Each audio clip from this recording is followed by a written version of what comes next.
And Teal. You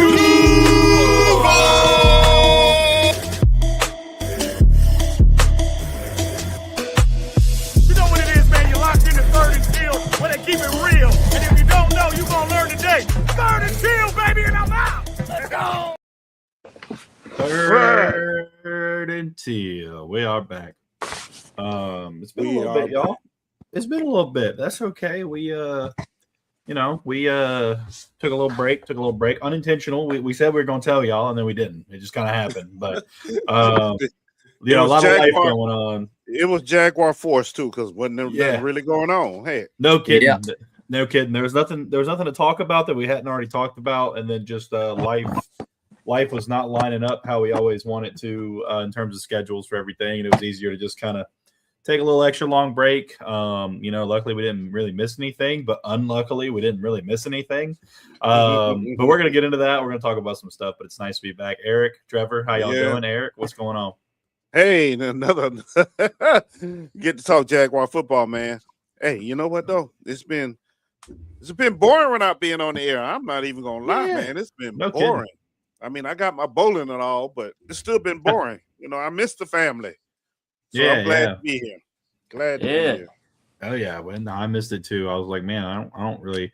I started talking to people, and I'm like, yeah, like football, and they're like, yeah, but I don't really care that much. I'm like, damn, all right, well then, my weekly fix, or bi-weekly sometimes, or twice a week sometimes. This has been gone. So Trevor, how you doing? I'm doing well, man. I'm doing well. I'm happy to be back. I'm happy we actually have some things to discuss, some stuff to clear up. Some things to go over, stuff to talk about, man. Yes, sir. We have some people already popping in. I'm sure Robert is one of them. I'm sure we'll get a comment here soon. Who knows? But we're live on Twitter and YouTube, as we have been doing here lately. Like and subscribe if you haven't already. Right. I'm really bad at saying that. My camera won't fucking focus, so I don't know what that's all about. But we lost a couple guys. I think we can start there. We lost some big names in Jaguars community. We lost Travis Etienne and we lost Devin Lloyd. Which one of the two were y'all more disappointed about? Honestly, neither. Okay. Neither. That's right. I think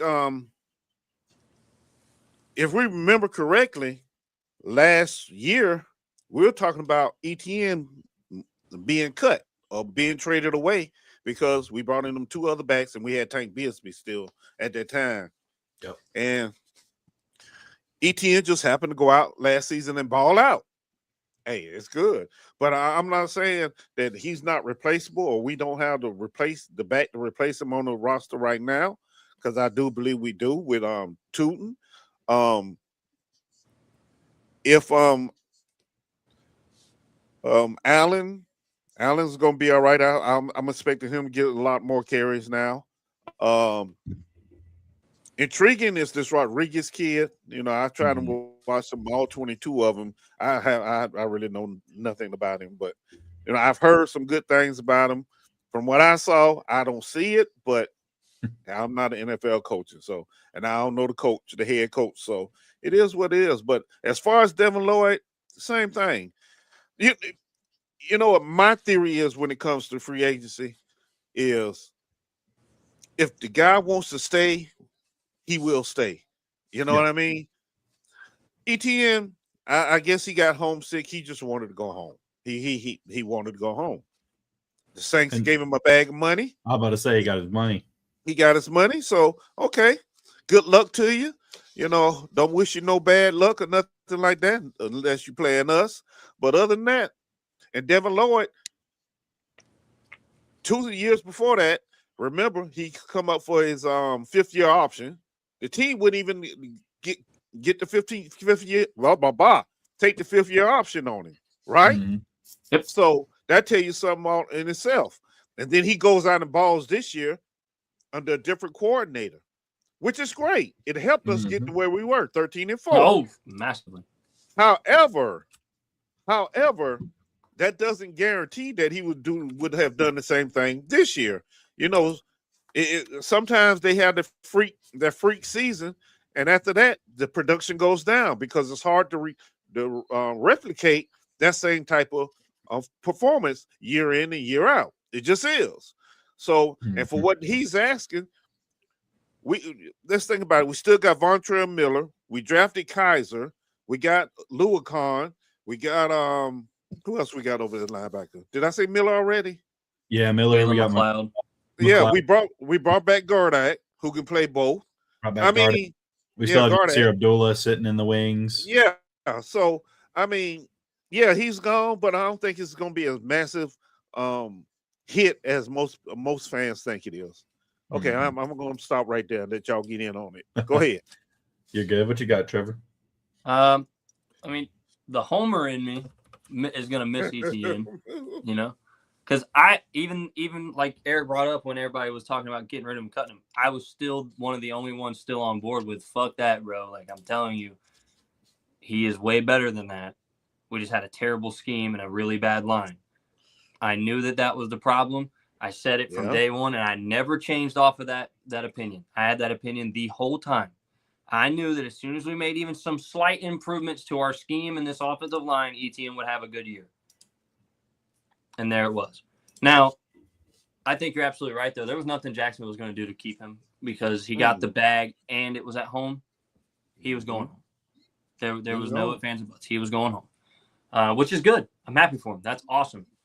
And as far as Devin Lloyd goes, no fucking way I wanted to pay him that much money. Just because you had one good year. Now, do I think we have someone on the roster right now that's not named Foye Oluokun that can provide statistically and from a production standpoint the same way that he did last year? Right now, no. Do we have people that might be able to become that? Sure. But then again, you're getting into that if was a fifth game. Like everything is a if. There's a whole lot of ifs. Well, let's not forget now, up until the first game last year, him and Vontrell was neck and neck into the competition for that spot. I agree. I think Ventrell showed that he's not anywhere near the pass coverage linebacker that Devin is. I think that got shown a few times. Now, I'm not saying that he can't do it. I think he's going to step up, and I think with starting reps, he's going to be a freak. I mean, like, he already is a freak. He's a heat-seeking missile. I've come on this show a million times and said how much I love that guy. That guy is a monster. I'm more than happy with him stepping into that spot. I'm just saying, I don't think as of right this minute, there's anyone that's going to step into that spot and produce the same way. Okay. Yeah, for me with the Lloyd situation, he had way more production in the pass game, but like he really didn't do much in the run game. I agree. He had 31 solo tackles. He had like 70 something combined, maybe 80. Right. Yeah.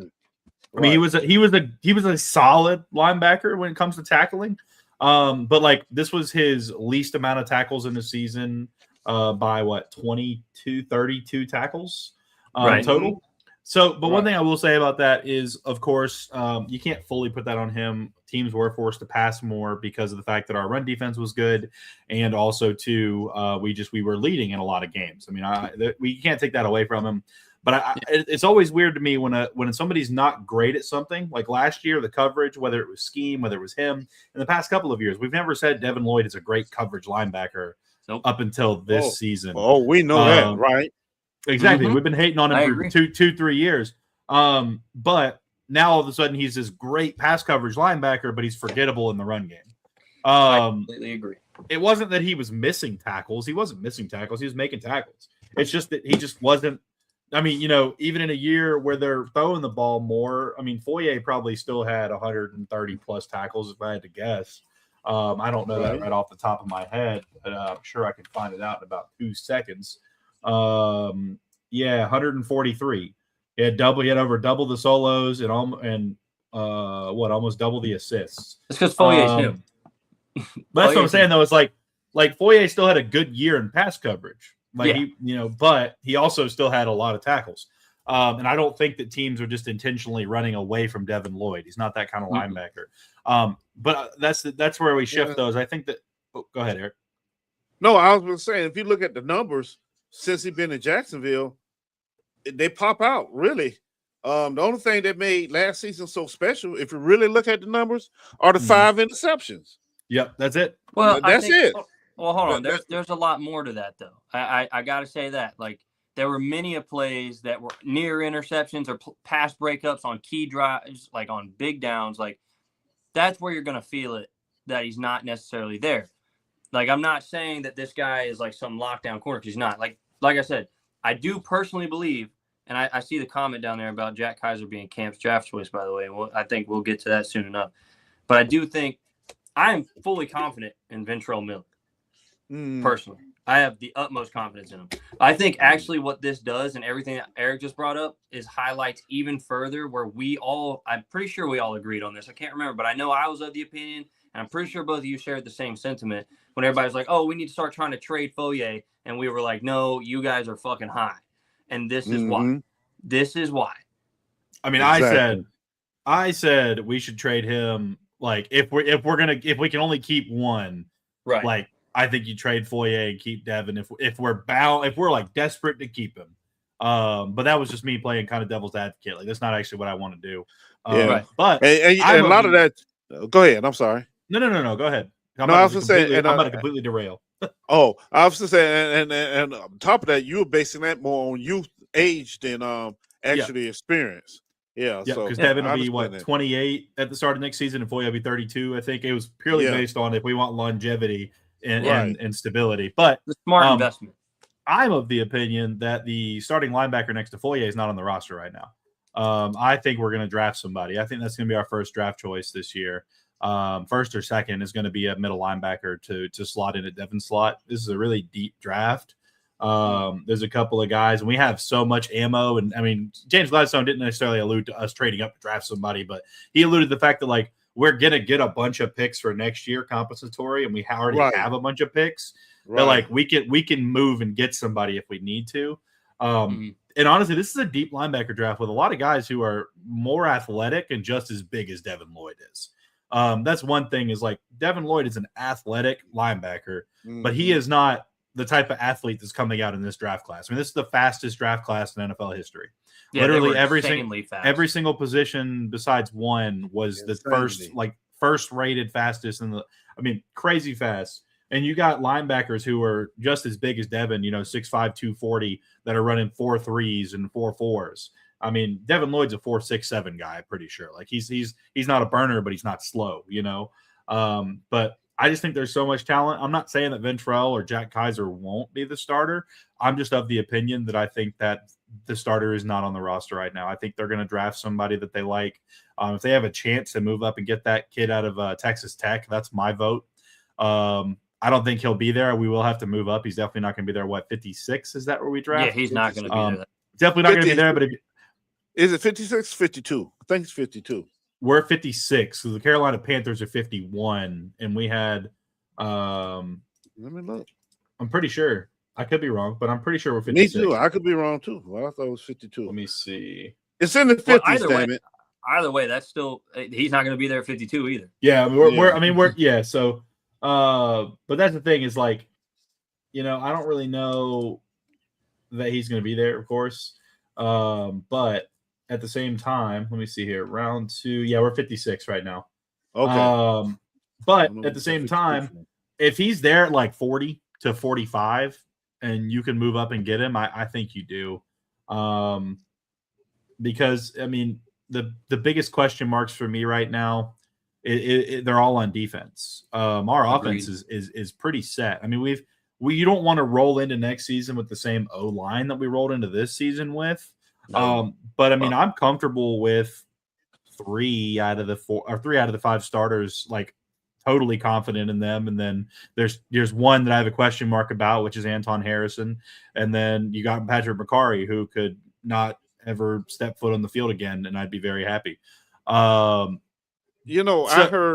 heard some people talking about that earlier today, and they say, well, he played with a back problem all last year. I'm like, I ain't trying to hear all that. Every guard we've ever had every guard we've ever had plays with a goddamn back problem. We had Andrew Norwell. Oh, he's got a leg and a back problem. And then we got Brandon Sheriff in here. Oh, he's got a core injury and a back problem. Oh, Patrick Bakari, he's got a back problem. I don't care. Okay, we're bringing you in to be healthy and to play well. That's all I care about. I don't care if you had a back injury. If you had a back injury, it means you're not strong enough. That's all it means to me. Not like that. So I hear you. This is funny. I'm sorry, Isaiah, but no, you're good. It's been so long. I'm ready. No, go. You was just talking about the linebackers being athletic. Now, this year's combine average for wide receivers was 4.52 seconds, right? Yeah. Linebackers 4.46 to 4.57. Yep. Insane. Edge rushers 4.5. Uh-huh. Defensive tackles 4.7. Offensive linemen 4.9. I mean, to go back to your sentiment, we can draft somebody that can fill that void. Devin Lloyd's spot. Yeah. Devin Lloyd, yeah. Oh, yeah. Without a doubt. I'm sorry, I'm shut shut up now. I saw that somebody put on there that we might move up for a DT before a linebacker, and I don't know about that. I really don't. Like, I think they know. Like, we obviously want to get more help there, but I don't think they're just like flashing red light to put someone with D-Ham or Eric over a linebacker. I think a part of that though is with the emergence of BJ Green and Danny Strigow, right? Mm-hmm. Yeah, Strigow. Yeah, Strigow was Danny like Strigow, wasn't he? No, BJ Green was too, but that's not what I'm getting there. I'm connecting the dots. They're gonna get connected. I got the yarn board up here right now. The yarn's getting all right, we're following the dots. So over here, so with the emergence of those two, and then the fact that honestly we've got Devon Hamilton still, who's not washed by any means. He's still a good run stopper. We got Eric Armstead. We've got Mason Smith for whatever that is. I mean, he looks like he's training hard. He went to Texas. He's training hard. Good for him. We've got somebody else in the middle, Dickerson. We just re-signed him. Right. That gives us the ability to move Josh to the 5 or to the 3 if we need, or not Josh. I'm sorry, Trayvon to the 5 or the 3 if we need to. And let BJ Green come in, especially if we're going like a speed rush package. You have Eric at the 1, or Trayvon at the 3, and you've got BJ and Josh outside, or Strigow and Josh. That's a pretty damn good pass rush combo right there if you're just trying to straight up get to the quarterback. I'm a lot more confident with that D tackle group than I am just throwing Ventrell Miller or Jack Kaiser on the field and hoping that it's the good product. Because Gardeck is a solid veteran, but Gardeck is not a star linebacker. And he's not going to move into middle linebacker. Middle linebacker is our biggest question right now in the defense. If I had to put a question mark anywhere on the team, middle linebacker is our biggest question mark. So I don't think you just slide Foye back inside either. I don't think in this system that's his position. Our D tackle group is a lot better than our middle linebacker group, unless I'm just completely off base. But I think that anyone who watches the Jaguars would tend to be in that camp of thinking. Now, I certainly understand. I mean, one of the things though is, let's say that guy goes at like 36, that kid out of Texas Tech, bottom tier pass rush again. If you do that, okay. But there's also, I mean, we're talking about the D tackle and the linebacker groups. Again, D tackle is a better group on our team than linebacker is. Like a lot of people will probably agree. Outside of Foye, we probably have the worst linebacker group in the NFL as it stands right now, just based off of the fact that we're going purely off of decent production for Gardeck and then just like a whole lot of what if for the rest of the group. No, I absolutely have to agree with that. Whereas we have, previous All-Pro Eric Armstead, we have Devon Hamilton. We have, we've got guys. I understand that you're, pass rush, blah, blah, blah, blah, blah. Whatever. We're not drafting in the top 10.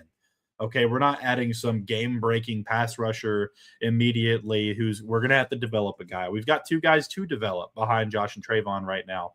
But like Caleb Banks broke his foot at the combine. So there's a chance Caleb Banks is there. So like, let's say the kid from Tech goes at 36 and Banks is sitting there at 45. Yeah. You move up and get Caleb Banks, in my opinion. The dude ran a 5.05 on a broken foot. Are you fucking kidding me? Like, that's insane. And he's 6'6", 330 pounds and jumped 32 inches on the vertical. Like, I get what you're saying, but like, if the top linebacker prospect, like for middle, that is to me the kid from Texas Tech, 100% opinion based on what I have seen. I think you go for him over Caleb Banks, who may be better than a guy you can get in the second round. Or I'm sorry, like the third round. Like he's going to be good, but like he's not going to be some elite game-wrecking D tackle. But that linebacker out of Tech could be an elite game-wrecking middle linebacker based off of how he processes and the way he moves on the field. The fact that he ran a fucking 5 with a broken foot. That's insane. I mean, yeah, the fact that he ran. Yeah. The fact that he fucking ran. Yeah, he did a limited combine. like, you know, but like he's a crazy prospect. But like, you know, there's so many D tackles in this group. Lee Hunter is another kid out of Texas Tech that we could look at. You know, there's a lot of guys we could look at, but a lot of linebackers too. Don't get me wrong, but like it just depends on who's there when we're there. And we might not even be going, you know, linebacker in the second round. Honestly, we could be going tackle. We could be going guard. We could be going fucking running back. I have no clue. You know, that's defense. That's the crazy part. You know, it's like we're back in last year when we was going through the same thing. We really have no idea. This has to be one of the most secretive regimes in national football history because they don't let anything out the house. Mm-hmm. Nothing. Hell no. You know, so I agree one with thing you I 100%. do think that they let out, and I think people should finally just fucking take their word for it. What's that? We're not fucking trading Brian Thomas. Yeah, we're not fucking trading Brian Thomas. No, dude. we're not doing that. I mean, how many times a man got to fucking say it? Makes no sense. I mean, he keeps saying it. You motherfucker keep saying it. But you know what I will say, though? I don't think that everyone else should buy into the hype of, oh, they were really close for Max. They were really close for Trey Hendrickson. They were really – no, we weren't. I really don't. I don't believe that we were really close for any of those, to be completely honest. I feel like were we in talks? Like, sure, everyone's going to put their hand in the fire and see what you can come out with when there's a guy like Max Crosby available or when there's a guy like Trey Hendrickson that could immediately improve your pass rush, right? Everyone's going to stick their hand in there and just see what happens. But, no, I don't think we were ever just like, oh, we're just a mere couple of hours away from a deal and then they snuck it out from under it. That never happened. He made it very clear when he said, we're just kind of sitting back waiting for our compensatory picks. It's kind of what we're waiting for because he knows, and everyone else should trust this man by now. Like, God, what else does he have to do for you? He brings you one of the best receiver trades, or honestly, in my opinion, the best trade of last year, bringing in Jacoby Myers, using those same type of picks, those same, like, you know, later round picks and packaging them together. He's rearming himself to be able to do potentially the same thing again. The only difference is he's not doing what everyone else is doing, saying, oh, this guy had a good year last year. He's going to do it when we're like a month into the season, maybe 2 months into the season, and he's like, yeah, this guy's having a good year, and he's on track, and I think he would fit really well into what we're doing. Look, I'll be honest with you. They made the free agent splash when they signed Jacoby Myers. That was the splash. Yep. You see what I'm saying? That was it. And it turned the team around. The Jacksonville fan base is so used to the team, you know, every year over and over again. Yeah, just going out crazy. Oh, we got this person. We got that person. And it turns out to be blah. And none of them are good. Basically. Right. So now that it's quiet and you have a regime that really knows what it wants and how to operate, everybody's upset and standing about to jump off the cliff. Just be patient, people. Just be patient. It's going to be okay. It's going to be okay.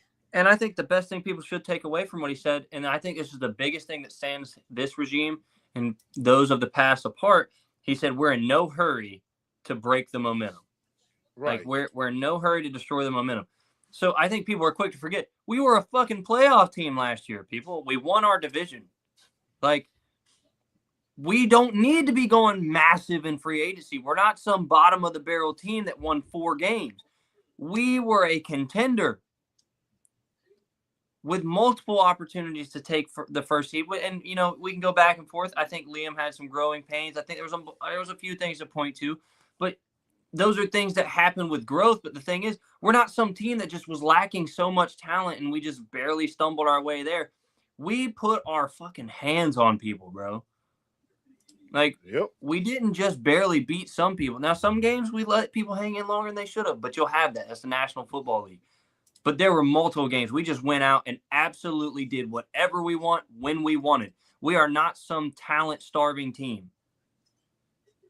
So we don't need to go spend $150 million in free agency. Not like we had it to spend anyway. But it's not like we don't need to do that. Exactly. And honestly, I think people should just be happy enough that this guy got us cap compliant with room. With room. Because we were negative, bro. Like, it was ugly. We were down bad university for like a month of just looking at it like, oh, God. Oh, my God. And then you look at other teams that are still in that position, you know, and people still want to be like, well, he should do this. No, what you got to remember is last year, we were never going to feel the effects of Trent Baalke. It was this year. It was always this year that we were going to feel the effects of Trent Baalke.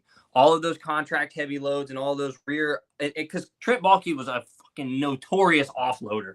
He was criminally offloading contracts and backloading them for the last year, which, I mean, everyone uses that as a tool from time to time. But this guy did it with everybody. Everybody's shit was backloaded. Everyone he signed, the back half of that contract was super heavy. So the fact that this regime was dedicated to having the right players and the players that are going to play good football and showed that by instantly getting rid of Gabe Davis, do I understand that free cap money was the exact amount of money that could have potentially kept Devin Lloyd? Yes or no, but that's a Trent Baalke thing. I mean, no matter what way you slice it, that's a Trent Baalke thing. And then you come into this year where a lot of those 3-year deals that he was signing, they really start hitting heavy now. Right. Because Trent Baalke's favorite number was 3, bro. He was always signing motherfuckers to 3-year deals. So we're on the 3rd year of a lot of those deals where you're seeing like people like Dewey are no longer here.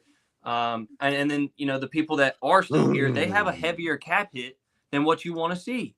Right. So this is a Trent Baalke manifestation and a James Gladstone savior run. Yeah. Speaking of that, I miss Dewey. I still hate Dewey gone, man. I really do. One thing people don't realize too is you can't just keep restructuring contracts.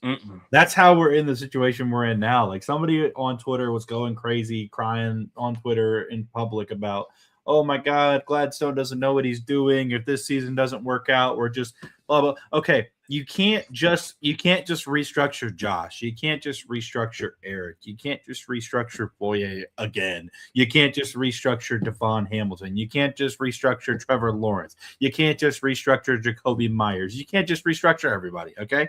Because the thing is, we have $50 million in dead cap right now. If we just keep restructuring, we're going to have $100 million in dead cap in a year or two. But the whole point is we get through this season. This season sucks. We're going to draft guys.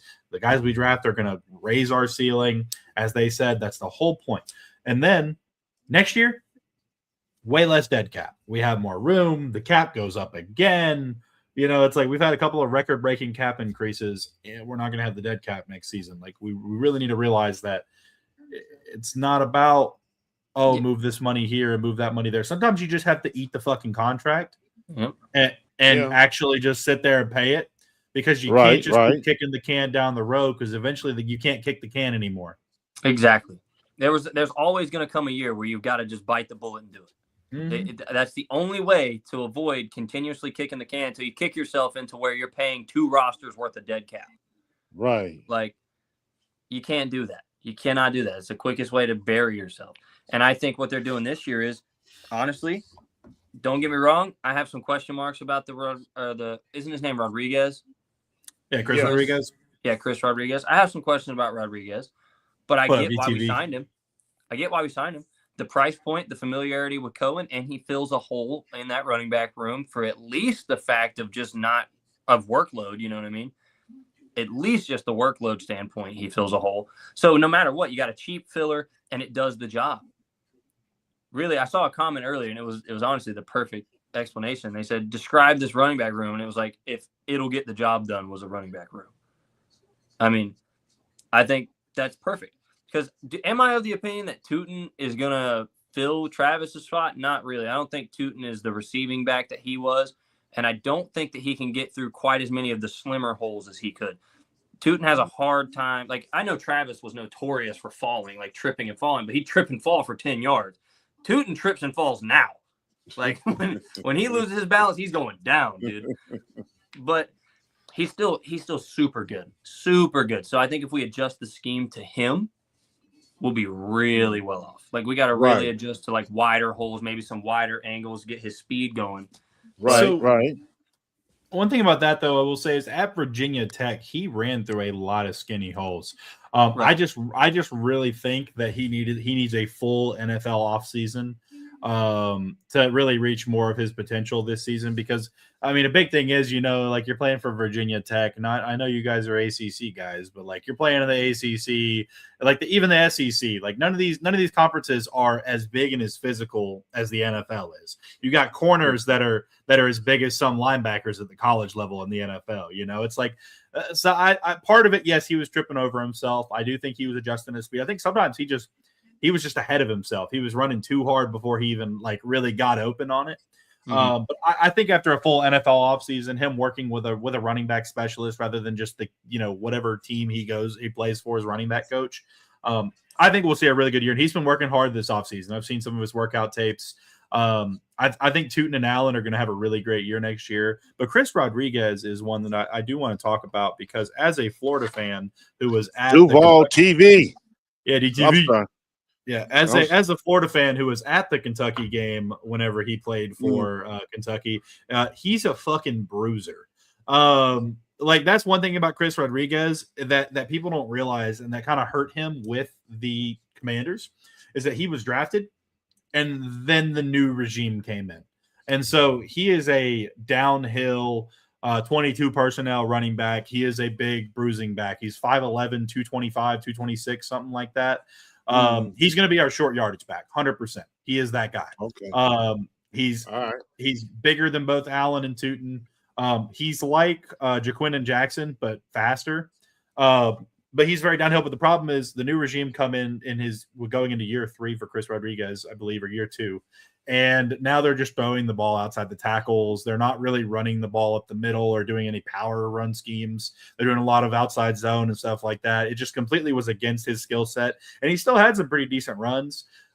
He's not a one cut. He's not an agility back. He is a power back. He's a between the tackles. He's got a decent jump cut on him, but it's not something he's going to do every play. He's just there to get you 2 or 3 yards. And then if he breaks one long, it's going to be 15 to 20 yards. It's not going to be 40 to 60 because he doesn't have the speed to just break away completely. But I think he brings in something, but also too, with the signing, I mean, what was it, 2 years, $12 million? Yeah, it was a great deal. I mean, my thing about it though too is like that does not stop you from drafting a running back in the third. I wouldn't say the third, like the 4th, the 5th, the 6th round, even the 7th round.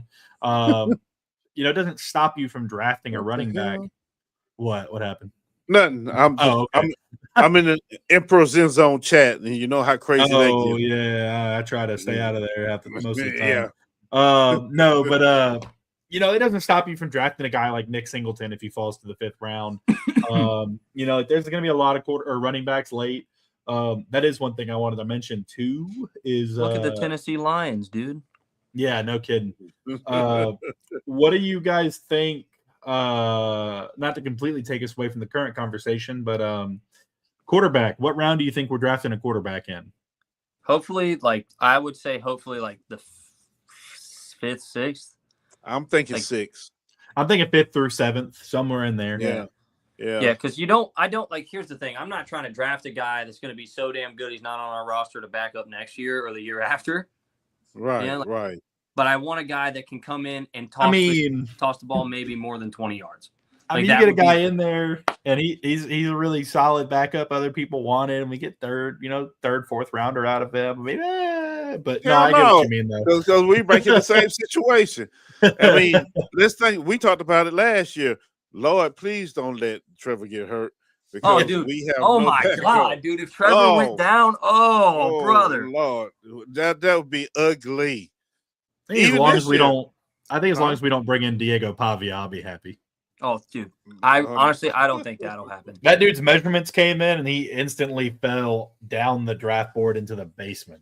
I think he came back at 5'8", 5'9". Well, dude, he was never that good. That's the thing. He was never actually just that good.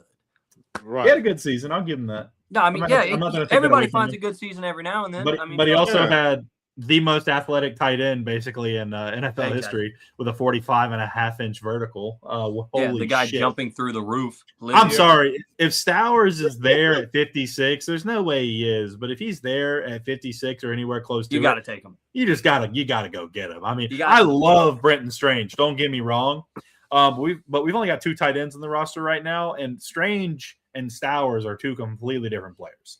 And you want to talk about intangibly fucking rich? Yeah. I know, right? yeah. You want to talk about a guy that's intangible? He's got about 45.5 inches of intangibly rich. Yeah, you go get that guy. I can think of 4.38 reasons to bring him into Jacksonville. Yeah, literally, dude. This guy, you could stuff him in the backfield if you wanted to at this point. Fuck, dude. Yeah. He's ridiculous. I mean, so they're kind of. Oh, go ahead. No, finish. Go ahead and finish your thought. No, I was going to say, so they're rating him very similarly to like an Evan Ingram, but he's bigger. He's a good bit bigger. Ingram's what, 6'3", 225, something like that. Stowers was 6'4", 240, and he ran a 4.51.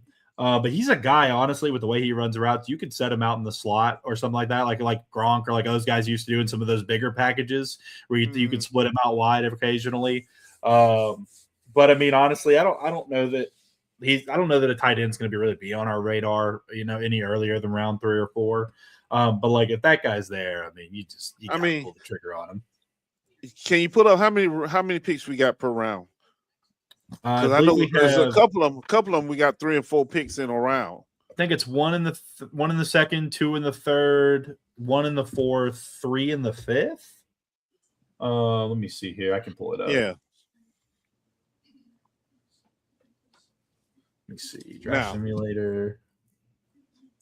It said, common sense would say, okay, bundle a couple of them drafts off and see if you can't get somebody in. However, if that doesn't work and it just may not with the way it is now, we can get some quality. If nothing else, to move up 1 or 2 slots to pick who we want. We've got 1 second, 3 thirds. 1 fourth, 2 fifths, 1 sixth, and 2 sevenths.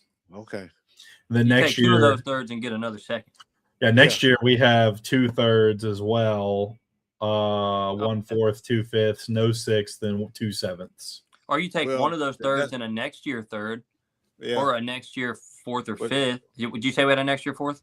Yeah, we have a next year 4th. And don't forget, we get those compensatory. Yeah, and we get the compensatory. So, dude, honestly, I would take one of the thirds this year, and maybe the 4th rounder next year to get another 2nd rounder this year potentially.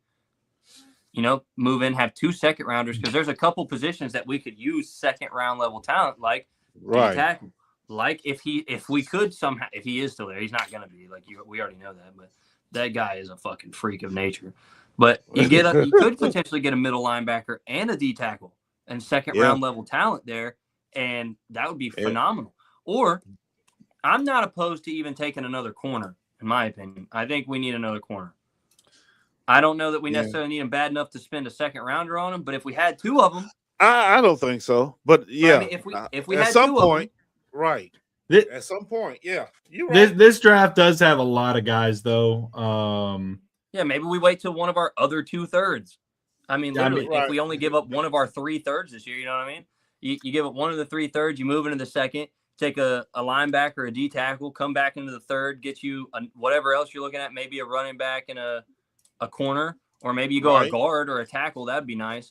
And the 3rd, I'd love to see that because we need the help. True that. And then, hell, you pick up another running back 5th, 6th, like we were talking about, because it's not like we're an empty running back room. It would just be nice to have a little bit more versatility. And then, hell, I mean, that's the bright side. He's honestly, James is in a great position. Yeah. Let's talk about the cornerback room. Yeah. Let's talk about that. Let's talk about him. Yeah. Your friend Buster, man. Buster got re-signed, and they said he's going to be opposite of Trevor. You know what kills me? You know what kills me about this? Everyone's first argument about not paying Devin was one good year. It's the same fucking thing for Monteric. Monteric has been fucking terrible until last year. And he wasn't even like an all-pro last year, but he did have a lot of good plays. He put together a solid tape last year, but he was not jumping off the screen all year long. But like every now and then he'd do something, you'd be like, oh damn, bro, he's really developing. And like, so I'm not against paying the man. I'm not saying that.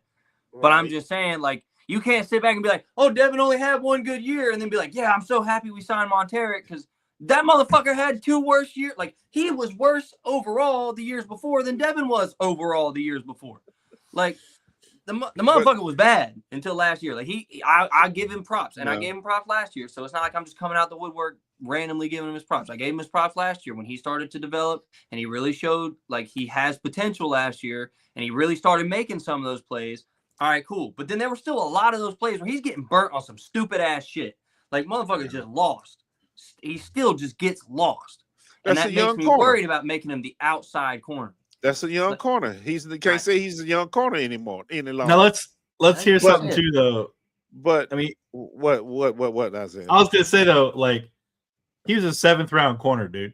And he's definitely outplaying his. And he was one of the best on the plays he played. He was one of the best corners in the league last year. He allowed he allowed really low passer ratings. Like, he actually had a really good year. But also too, he's only guaranteed $20 million. Yeah, no, I'm not. I just said, like, I made that clear. Like, I'm not against paying him. What you got though, Eric? I know I cut you off. I was about to say, but you have to realize we ran a lot of zone last year too. So you know that made a big difference. Yeah, he's his own corner. It would be nice to have at least 2 corners capable of lockdown man. I think Jarian Jones can do it. See, that's what I'm thinking. That's what I was thinking. Like, I think Jarian can play man-to-man. Jarian's tough. That motherfucker bumped heads off the rip. I don't think we're going to run a lot of man. I don't either. No. I don't either. Oh, but no. I think the fact not. that we lack the ability to consistently play man if necessary is where we started getting fucked towards the end of the year last year. Yeah. Because they knew that we had to play zone. And we were given too much space in the zone because if we don't, then obviously we're close enough to playing man and we're getting cooked anyway. I think that was our biggest issue was, like, you're watching this defense and at first people couldn't figure out the zones and everybody was flying to the ball. It was great. But our turnovers really slowed down in the latter half of the year. I mean, really slowed down. And they slowed down because we started having to play off because people realized we're not playing fucking man, bro. They know that we're not playing man. They're just finding the soft spots and dinging us for 10 at a time, 10 at a time, 10 at a time, 10 at a time. And the fact that we can't put these corners nose to nose and jam somebody up at least every now and then to keep them honest, I think that's what really was our biggest downfall when it came to the defensive side of the ball, like the Bills. The offense did enough to win that game. The defense got walked on multiple times, especially towards halftime and after half. Like, they really sold the latter half of that game. There was a couple things to contribute to that. Like, obviously, you take your points and, you know, we would have won the game. I'm not saying it's their fault entirely, but the offense did enough to win that game. But we're letting the Bills fucking ding and dunk us for 10 to 15 at a time. Yeah. You cannot fucking do that with that guy. Like, he's too damn good at that. Josh is too good of a quarterback to give him 10, 15 yards of pop and expect him to just rip a deep ball for no fucking reason. He's not going to do it. I agree with that. The lack of man up ability, I think, is our biggest, our biggest issue on defense. I mean, obviously our pass rush needs to improve some on those longer plays. Sometimes it felt like they had forever and a fucking day back there. So I will agree. We still do need to figure out something with that. I think we do have the personnel. I'm not saying that we're hurting for personnel. I think we need to do better at, like, scheming them to get there. I'm not quite sure what we need to do with that, but the pass rush needs to improve. But we can't play man coverage on anybody at all. Like, Travis Hunter can play man. I know that. I've seen him do it. The motherfucking play man. He's a better zone corner, but he can play man. So I think you got Jarian and Travis. Monteric, I would not trust in man coverage, not on one single fucking play. I don't know. He's a great zone. He's playing a great zone guy. I would trust him a little bit, depending on who he's on. Now, if he's on somebody like the number one receiver, hell no. No, hell no. But he should never be on the one receiver. But also too, though, I think with Travis coming back and playing mostly defense, he's going to follow number ones. I don't think there's anything else. That's what you should do. You get that guy, you got him. It's like, we probably should use him like that. But I'm gonna be honest though, I think we should draft 2 corners. In my opinion, I think that's my opinion. I think we should draft one so that we still have the availability to play Travis a little bit on offense. Like, I know they said now we're going to use him a little bit, But I don't. I know our offense got into a really good groove, and I'm very happy they did. And I think Parker deserves that full-time spot, not Travis. I think, however, though, he is still the most dynamic guy on this team with the ball in his hand. There is nobody on that team that can do more with the football in his hand. I'm telling you, there's just not. And there's nobody that's going to go up and make contested catches like he does either. I mean, fuck, that catch he made against the Chiefs was ridiculous. Yeah, that's who BTJ is supposed to be. I mean, exactly. That's what you want Brian to do. And hopefully he comes back to form. Yeah. I really hope he does. But even if he doesn't and he just stays that deep speed threat, he's still a great asset to us because he's keeping the attention off of one guy. Exactly. And I think I'm so glad this coaching staff realizes that. However, again, we don't have anybody that's doing the shit that Travis is doing, bro. Ain't nobody doing that shit. Nobody. Nope. I'm just saying. And remember, just before he got hurt, they're about to open him up. They're about to let him go to work. Let him go to work. Before he got hurt. So, yeah. And, I want to take that back. There is somebody on this team that will go up and make catches like that. It's Parker Washington. It is Parker Washington. Parker will go up and catch that ball on some motherfuckers. Well, now, will he do it as high and against two people? Probably not. But he's definitely going up and getting the ball. It's possible, though. He might, yeah. I still got faith in him. I got more faith in Parker Washington than damn near anybody. Those two there, yeah, I can see them doing that. I really And, bro, imagine getting both of them on the field. Oh, my God, bro. Cover both of them. You try. Go ahead. Good luck. Good luck. Exactly. Because then you're going to have to pin a safety to each one for backup coverage, and then you're letting BTJ run one-on-one. I mean, honestly. Or Strange running against a linebacker. Strange is a dog. Strange will dog your favorite linebacker. I don't give a fuck who he is. Strange is shitting on him. So that's the thing, bro. And but we can't do that. We can't do that if we don't bring depth into that cornerback room. Yeah. We cannot afford to do that. Because we need a number one corner more than we need to bolster the offense. The offense was doing plenty last year. So I don't think I don't think we're going to draft a lot of offense. No, I don't either. I would like to see offensive line, but no skill positions. I think when it comes to that, I think we're going to wait a little bit and see who else get released from these other teams first. See if there's somebody we can pick up on the cheap, and that can bolster or bring the floor up or bring the ceiling up, however you want to say it, and sneak that in right there. But I really don't foresee drafting a lot on the offense, especially not the offensive line, because we just drafted heavy last year on the offensive line. Yeah, so but we missed. That's the problem. Yeah. I mean, we haven't missed. They just haven't got it into play.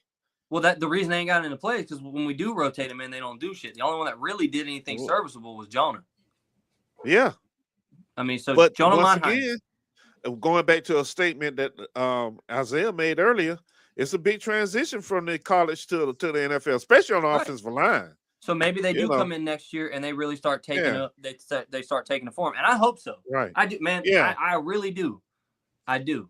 But I think at the same time, you got to be prepared for if they don't, because we saw what happened. Right. Well, we had one injury in the stretch of the playoffs, and we felt it every fucking snap of the game. Cole Van Lannon got hurt right before the fucking playoffs. We felt it every snap of the game. Walker Little is a fucking casualty.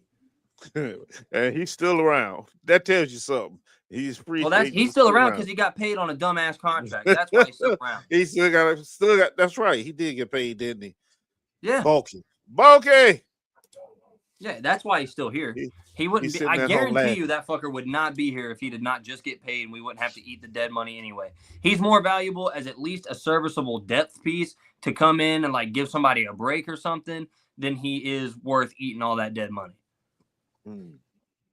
Okay. Because I don't like the man at all. That ain't no secret. But it ain't got. I'm not stupid enough to say fuck that guy and cut him. You know what I mean? Right. He's getting paid. We're paying him either way. The least he can fucking do is be a placeholder. So that is true. Oh Lord, that is so true. Yeah. Yeah. So I think offensive line and I think some DBs, man, and in the later rounds would be nice. Yeah. And also, let's not forget, we still have to think about the undrafted free agents we're gonna bring in. Also. Well, that like just, yeah, like we just have to BJ wait and see who Green, comes in. like BJ Green and Stiglo that I pop later on. You BJ know, Green is a fucking monster. Bro. I love that guy. I love BJ Green. Yes, goodness. Love that guy, man. Yeah. That guy is a fucking dog. Love that guy. He's gonna be all right. He's gonna be all right. Man, that man just jumps in there and starts moving people. He don't give no fuck about nothing. Just move, bitch. Like, I love BJ Green, man. Oh, yeah, that part. But yeah, it should be interesting in the next few weeks. You know, they're gonna go through their little pro days now, and whoever gonna pay attention. But come on, draft, so we can get started for real. You know. Yeah, it's time to start building. I'm ready. Yeah. I guess next episode we start building our draft board then. Yeah, we start building start building the draft board, which should be fun. This year should be really fun. Oh yeah. Yeah. We're gonna go ahead and put out a first edition mock draft, or we just what's up? We're gonna do one right now. Do one for the people. Let's do it. I'm in. Welcome back. What y'all want to do? You want to do a mock draft 1.0? Do third and Teal 1.0? Are we yeah, why not? You know what? Why not? All right, do it. Hold on. We got time. Boot it up, Mr. Producer Man. Boot us up. We're not even at an hour yet. The night's still young. Let me get this pulled up here. Hold on. We have time. Let's do it. All right. Using our favorite NFL draft buzz. Let me see. There we go. Y'all see that? Yep. Do we want to try and do trades, or we just want to go just straight picking with our picks? Straight picking tonight. Yeah, I was gonna say straight picking is probably the best because it's still really hard. That's what I was thinking too. Just straight picking. Yeah. All right, boys, let's get it. Caleb down, such a dog. All right, what we got here? We got Anthony Hill Jr. That's a good one. What did he run the combine? Really good one. Jeez, it doesn't matter. 4.51. That's who I would take right there. Okay. Absolutely. That's who I would take right there. That's what I was thinking too. I just didn't want to be alone. No, he's coming to Jacksonville. He's there, bro, for sure. All right. Jake Galday, Connor Luke, Keontae Scott out of Miami. What's Dante? Dalen Everett. Dante Corleone. Mm-hmm. See, he's only 6 foot tall. He's 340 though, but nope. You can stay there, brother. Yeah, short arms too. Go back to Miami, Mr. Miami. Keontae Scott. Yeah, he's like 6'2", I think, 6'1". No, he's 5'11". 5'11", 4'4". He plays a lot bigger than 5'11" though. Yeah. I watched him play. He plays a lot bigger than that. Hey, but you know what? We were just talking about a man press corner. Yeah, well, we also got Dalen. We also got Dalen Everett out of Georgia as well. He's 6'1", 4'3", 40. He's bigger, got a bit longer arms. The last Georgia cornerback we selected turned out to be garbage. I don't think you can base it off of that though, because the Texans just picked one. The Texans just picked one, and he's a dog. Kamari Lassiter's a dog. I think we go him. I like his 4.38. Let me see. I like 21. I hit the wrong button. Oh shit. Well, hold on. I fucked up. Let me see. Just practice. We're good. We're still here. It's safe. We also got Kamari Ramsey, safety out of USC. We do need safety help. 4.47. He's got short arms. He does lower weight. Wow, that's low weight. Interesting. But I think we got Everett. We got Zakeet Wheatley as well. He's a punishing safety. 6'3", 203, 4.40. Small vertical, but he's also 6'3". So, how much fucking higher does he need to jump? That's the kid at Penn State. I think for me, it's between Everett and Wheatley. Let's see. We also got Max. We also got Max Clare, and he's small. 6'4". He wasn't. Well, I'm talking about like weight. He's 6'4", 240. Like his measurements aren't amazing. Okay. He got short arm. Yeah. I didn't see that real fast. Okay. But let's go. Let's go Wheatley. I want to go. I'm going Wheatley. I'm thinking. Sounds good. Yeah, I'm going Wheatley. Also, too. I mean, we got. Oh, what's going on? Oh, start. I forgot to hit start. Oh, okay. Whoopsies. Where is he? There he is. Oh, bam. Scroll down. Let's see what happened. Let's see. Light speed. It's going slow all There of a we go. sudden. I don't know why, but all right, it's fine. All right. I have seen Brailsford going towards the end of the third and early fourth. A lot of drafts. That's the center out of Alabama. We still got Brendan Thompson, Logan Jones, Chandler Rivers. Let's see, a lot of receiver. Oh, we got Darrell Jackson Jr. I like him out of Florida State. I love that kid. Yes, I do like him a lot. Yeah, I think Yeah, go on and draft him.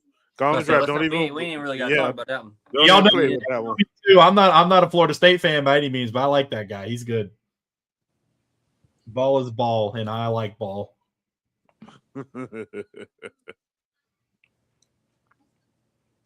Can't be a ball knower, man, if you just pick your friends, you know. That's true. Singleton's there. Emmett Johnson out of Nebraska's there. Singleton's a good pick. Takario Davis. We got Malik Muhammad out of Texas. Chandler Rivers. What was Muhammad? Malik Muhammad, man, is a baller. 6 That foot. kid, 182. he's a baller. 4.42. Oh, 4.42 with a 39-inch vertical. He's got long arms too. Intangibly rich. I'm telling you, the boy is a baller. He's coming to Jacksonville. He is intangibly rich. We might still be able to get Singleton though. He might fall. Is. He's still there. Come on. No, he's gone. He just Damn. went. He's gone now. Yeah. What is going on with this? Let me see. Change options. Let me put that back on there. Return to draft. Start draft. Okay. Reject all. It was just going slow for some reason. Let's see. Jack Injuries, tight end. We do need a tight end. I don't think he's the 4'6", 245. He's not. He's got short arms. Good Lord. 6'5", 36-inch vertical. Joe Royer. I don't know too much. 6'5", 247, 4'6", no vertical. Parker Brailsford. We could go center here. Eli Raridan. Chris McClellan. He's D tackle. He's big. 313, 6'4". Oh Lord. Damn. Yeah, he's big. That's a mountain right there. I like it personally. Let me see. We got two guys in the middle. Reed Adams. Yeah, I've been seeing him go in the fifth as well. Sorry, I don't know why. You're good. You're good. I'm trying to think though too, because like center, he's kind of small though. Brailsford. I mean, he's fast, of course, but he's kind of small. What was his bench though? Does it say on here? I feel like a lot of guys didn't do bench this year. Did anybody else notice that? Yeah, I didn't see as many bench reports as I did last year for sure. Yeah, he's an athletic. Then again, they may do it at pro day. Who knows? They probably will. I don't think a center right here is a big need. I really don't. I think it's got to be that guard there, or it's got to be the D tackle. So the only reason I was thinking center is because if they don't, I don't know how they feel about Monheim. I think they trust him, but at the same time, I'm a lot more comfortable with throwing a rookie center in and then putting Hainsey at guard. But I definitely think that guard is more of a need, though, depending on how they look. What's Isaiah World look like down there? Oh, this dude's big. Good Lord. Isaiah World, he's a 6'8", 318. He's a tackle. Damn. Yeah, he ain't playing guard. No, I know, but fuck, I mean. Well, shoot. What's his name? Could. Little is 6'7", and they play him at guard. So No. I'm just not. Oh, Katron Allen. Whoa. Katron Allen is there? No way that he goes this late. Let's take a peek. He's the other running back from Penn State. He ran for like 400 yards the past 2 years. Oh yeah, he's better than Singleton. Honestly. Well, he's coming to Jacksonville. That's an easy one. I don't know how he was still sitting there, but we love Penn State and Texas. The Jacksonville Nittany Lions, you know. Got Kevin Coleman. Is that Keon Coleman's brother? If it is, he can stay. He's small. Armage is still there. Yeah, we could go ahead and get Armage here. Yeah. I think we need to. What about Trost here? Let me just take a little peek-see. Small hands, vertical. Yeah, no, he's just a little athletic. All right, well, I'm glad you can jump. That was cool. Oh, yeah, 6'6", 314. Okay. 39. Yeah, 34 and 3/8 inch arms. Oh, yeah. Yeah, come on down. Welcome to Jacksonville, brother. Welcome to Jacksonville. Get ready to say Duval, buddy. Yeah, that's the thing. These motherfuckers should be practicing their Duval before they get here, but they just don't.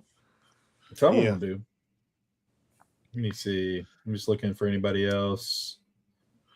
If we had a Super Bowl winning coach making 33 mil instead of 55 mil, we could get some good signs. They're not on the what? He said if we had a Super Bowl winning QB making 33 million. QB. My brain. You clearly are not understanding the way the QB market works, because the Super Bowl winning QB is making 33 million. Sign that deal when it was the biggest deal in history. It's just no longer the biggest deal in history. Exactly. That's how the market works. It kind of inflates and it grows as we go.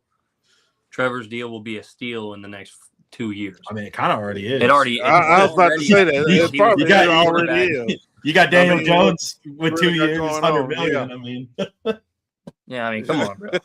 I do like this. I do like Tanner Koizle out of or Kozile, or however you say it. 6'6", 247, ran a 4.7, 36. He's got good arms. That's a good. Decent put your hands on somebody guy. We do need another tight end. I would take him. I think that's a good hands-on guy. That's kind of what we need. Yeah. Let's see. Harrison Wall, Oscar Delp. I forgot about him. 4.52, 245, 6'5", short arms. I don't think we take two of them. No, I don't either. I forgot about him.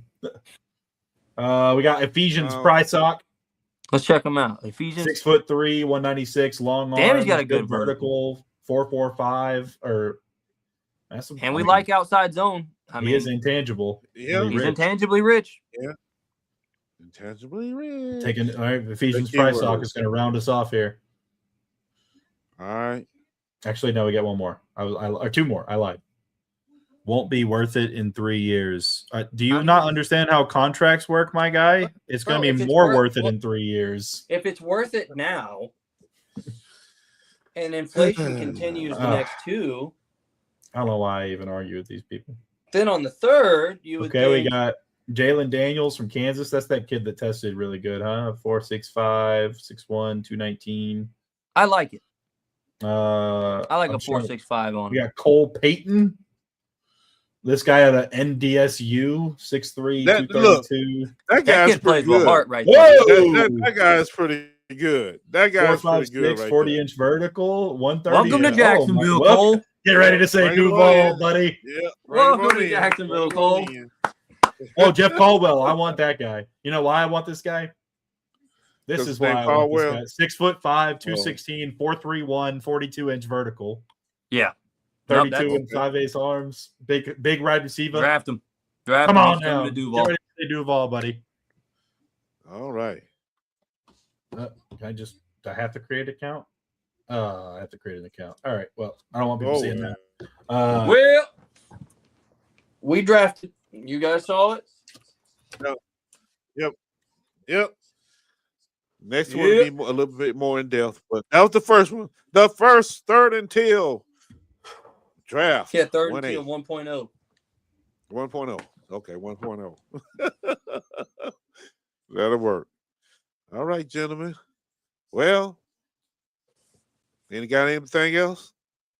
No, I think honestly we've touched on everything there is to touch right now. I think we just watch over the week, do our research on the guys that we really like, and come back for another mock draft. You know what I'm saying? Hey, that'll work for me.